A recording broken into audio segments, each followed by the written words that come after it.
وقال الشاعر وقال روح جب بیدار ہوتی ہے جوان، وقال روح جب بیدار ہوتی ہے جوان، نظر آتی ہے وہ اپنی منزل آسمان۔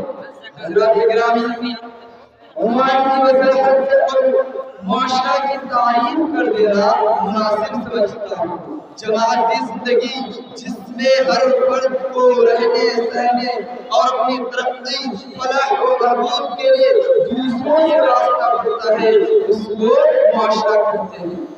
اللہ تبارک و تعالیٰ نے قرآن مجید کے اندر ارشاد فرمایا انما المؤمنون اخوہ، یاد رکھو کہ سارے کے سارے مسلمان بھائی بھائی ہیں۔ ہمارا یہ حق تھا کہ سب یاد ہوتے، ہمارا یہ حق تھا کہ سب یاد ہوتے، مصیبت میں اپنوں کی غم خوار ہوتے۔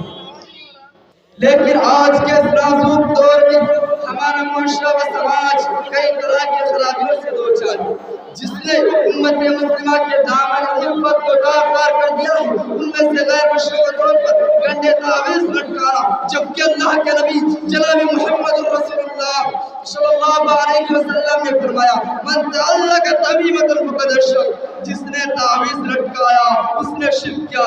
اللہ تبارک و تعالیٰ نے قرآن مجید کے اندر ارشاد فرمایا وَقَضَىٰ رَبُّكَ أَلَّا تَعْبُدُوا إِلَّا إِيَّاهُ وَبِالْوَالِدَيْنِ إِحْسَانًا، فرما کر والدین کے ساتھ حسن سلوک کی تعلیم دی تھی۔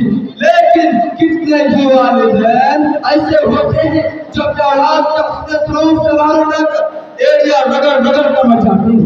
ارشاد ربانی ہے ان اللہ یحب المحسنین، کہہ کر لوگوں کے ساتھ حسن معاشرت کی تعلیم دی تھی، لیکن کتنے ہی لوگ پسے پشت نظر آتے ہیں۔ رب کائنات نے فرمایا وَلَا يَغْتَبْ بَعْضُكُمْ بَعْضًا، یعنی کوئی کسی کی غیبت نہ کرے۔ معاشرہ کو امن سکون کا گہوارہ بنانے کا حکم دیا ہے۔ آج معاشرے کے اندر غیبت چغلی کھلے عام نظر آ رہی ہے۔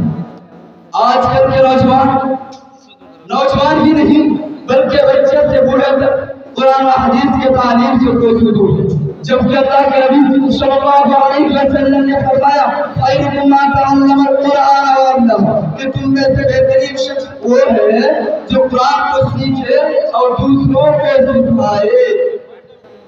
لیکن آج کل کے نوجوان اس کے بالکل برعکس ہو چکا ہے۔ محترم سامعین اکرام، حضرت گرامی، آج کل کے نوجوان لڑکیاں چست جیسی مچھردانی لباس پہن کر باریکہ دوپٹے گلوں میں ڈال کر سڑکوں میں فراہم کر رہی ہے۔ میں ان نوجوان لڑکیوں سے کہنا چاہتا ہوں تمہاری کامیابی اور کامرانی کفر مشرکین اور عیسائیوں کے باتوں پر نہیں، بلکہ اللہ اور اس کے رسول کے بتائے ہوئے اسلامی احکامات کے اندر ہے۔ اللہ رب العالمین کا فرمان ہے وَلْيَضْرِبْنَ بِخُمُرِهِنَّ عَلَىٰ جُنُوبِهِنَّ، کہ نوجوان لڑکیاں اوڑھنیوں کو سینوں میں ڈال لیا کرو۔ مگر آج کل کے نوجوان لڑکیاں چھوٹے چھوٹے کپڑے پہن کر شرم و حیا کا جنازہ نکال کر مکاری و عیاری کو عام کر دی ہے۔ محترم سامعین اکرام، آج مسلم معاشرے کے اندر ایک گھناؤنا چہرہ یہ ہے کہ اپنے چہروں کو قرآن و حدیث کے مطابق نہیں بلکہ آج وہ خوش ہوتے ہیں انگریزوں کا چہرہ بنا کر، ان ذلیل یہودیوں نصرانیوں کا چہرہ بنا کر تمہیں خوشی ہو رہی ہے مسلمانوں؟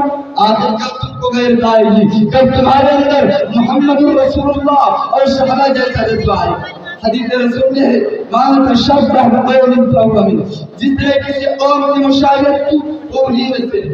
مسلمانوں کو ہونا یہ چاہیے تھا کہ داڑھی کو بڑھانا اور مجھے کو بس کرانا۔ اللہ نے تبارک نے کیا کہا ہے وَذَهَبْتُمْ هُوَ رِسَالَاتُ التَّمَدُّنِ بِهُودٍ، وَذَهَبْتُمْ هُوَ رِسَالَاتُ التَّمَدُّنِ بِهُودٍ، یہ مسلمان ہے جنہیں دیکھ کر شرم آئے یہود، ایسا کرنے میں ان کو بڑی لذت ملتی ہے۔ شاید کہ ان کا گمان یہ ہو کہ داڑھی سے چہرہ کو صاف کرنے پر ہمارا چہرہ نبی کے چہرے سے، بزرگان دین کے چہرے سے اور علماء دین کے چہرے سے زیادہ خوبصورت اور دلکش نظر آئے گا۔ ایسے لوگوں کو شرم نہیں آتی کہ داڑھی سے چہرہ کو صاف کر کے عورتوں کی صفت و علامت اختیار کر رہے ہیں۔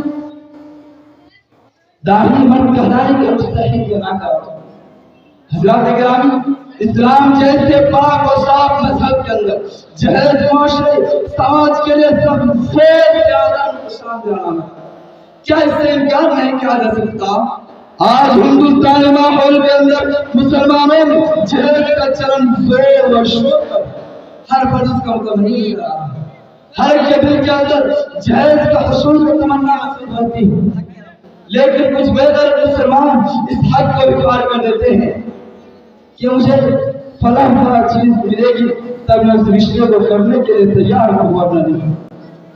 اللہ کے نبی صلی اللہ علیہ وسلم نے حدیث کے اندر واضح فرمایا ہے ان هذا النكاح ركبنا يتركون کہ سب سے بابرکت شادی وہ ہے جس شادی کے اندر سب سے کم مال و دولت خرچ ہو، سادگی کے ساتھ ہو، ایسی شادی بابرکت شادی تسلیم کی جاتی ہے۔ لیکن افسوس کے ساتھ کہنا پڑتا ہے آج مسلمانوں کے ذہن عبادت بچ گئی کہ اچھی شادی وہی مانی جاتی ہے جس شادی کے اندر سب سے زیادہ خرچ ہو، گانے بجانے ڈھول تاشے، ایسے شادی کو شادی سے کہا جاتا ہے۔ حضرات کرام محترم سامعین کرام ذرا تصور کیجیے، ایک دختر ملت کے جوانی کے دہلیز پر کھڑی ہے، خوبصورت ہے، نیک سیرت ہے، تعلیم کے زیور پہ بھی آراستہ ہے، مگر ان سب کے باوجود صرف کے صرف اس کی شادی اس لیے نہیں ہو رہی ہے اس مفلس باپ کے پاس بیٹی کی شادی میں دینے کو جائز ہے۔ یہ سب کرتا ہے۔ آخر اللہ رب العالمین سے دعا ہے کہ اللہ ہم تمام مسلمان بھائیوں کو ایک ہی طرف پر رہنے کی توفیق بنائے بخشے، آمین۔ وما علینا الا البلاغ۔